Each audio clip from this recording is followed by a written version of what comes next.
Personally, I think it will take what is technically known as a bitch slap upside the head for the American public to understand it's over. Where the government is concerned, I think our expectations for the government may be unrealistic. We're going to have to live profoundly and intensely locally. And probably what you'll see, and I think indeed we're seeing it now just by virtue of the inaction of our government, both at the state and federal level, is that large government, like anything else large in our lives, is going to become increasingly impotent and increasingly ineffectual. I think we'll be lucky if the U.S. government can answer the phone in 20 years, let alone regulate our activities. I think all the action is going to be at the local level. I think we're going to see profound differences between the way things play out in different regions of the country.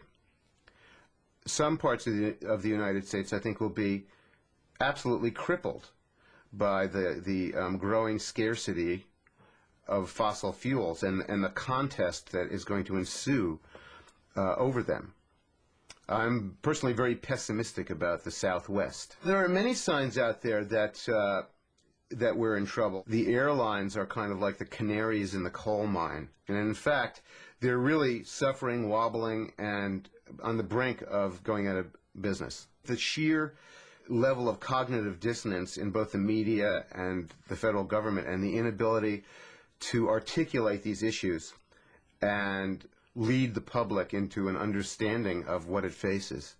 I think those are in themselves signs that we've entered a period of severe instability and of systems failing us. I don't blame the government any more than I blame the public. The fact is, the American public wants to live this way. To be perhaps more generous about it, the American public is stuck in what we call the psychology of previous investment. We have literally invested our national wealth of the last 60 years in a living arrangement that has no future. We've invested our national wealth in a deeply oil-dependent, car-dependent economy. And it's a tragedy, and it's unfortunate. And we also have to be careful to describe it for what it is, you know, the greatest misallocation of resources in the history of the world. But we did it, and we're stuck with it. And that psychology of previous investment militates to prevent us from thinking clearly about what we've done. We can't imagine having to reform it or severely change it. It's just unthinkable. This has been described by others as an outside context problem.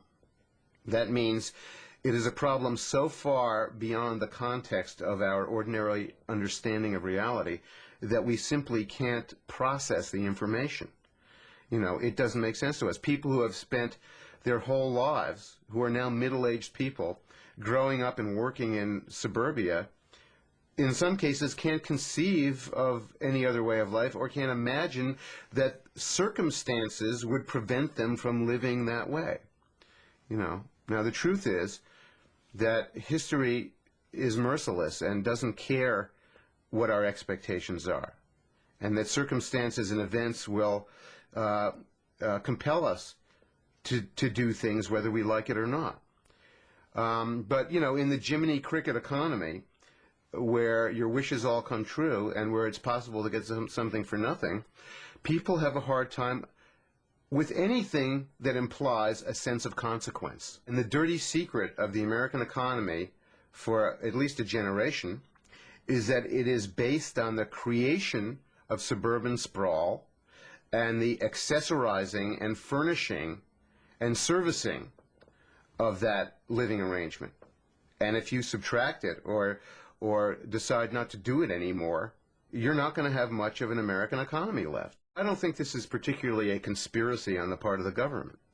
You know, I see them being as much hostage to the outside context problem and to the previous investment psychology as any group or set of individuals in the country. And corporations, these large, autonomous, oligarchical organisms who don't have to answer to the people they sell stuff to, or the people who are affected by their operations, really have reached this stage of current development for the same reason that everything else has gotten big in our lives, because of cheap oil and relative international stability for 20 years.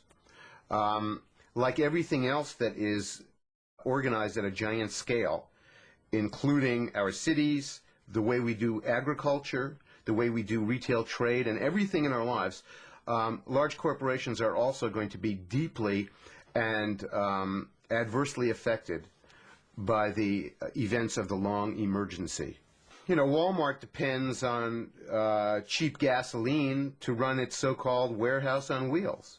You know, how are they going to move this merchandise around? Moreover, how are they going to get this merchandise from 12,000 miles away in China when we may be contesting with China for the remaining oil in that part of the world where most of it is, you know, which is in the eastern hemisphere of the world, which is closer to China, by the way. If we were going to contest over those places militarily, you know, we'd have to fly all our stuff from 12,000 miles away. They can just walk in and send trucks in with their resupplies. We can't do that. Are we going to engage in a land war with, you know, the Chinese army in Central Asia? I don't think so. They don't necessarily have to occupy it. You know, they can just have better relations with those people than we do. The Muslims who control the oil production in the Middle East don't like us very much for long-standing historical reasons as well as, you know, recent reasons. They don't have the same feelings about the Chinese. You know, it's hard to know what these corporations know about what's coming down at them. The corporations and particularly, you know, the officers who run them are probably every bit as delusional as their customers. If the American public believes that the planet has a creamy nougat center of oil, then there are probably plenty of Walmart executives who believe it too.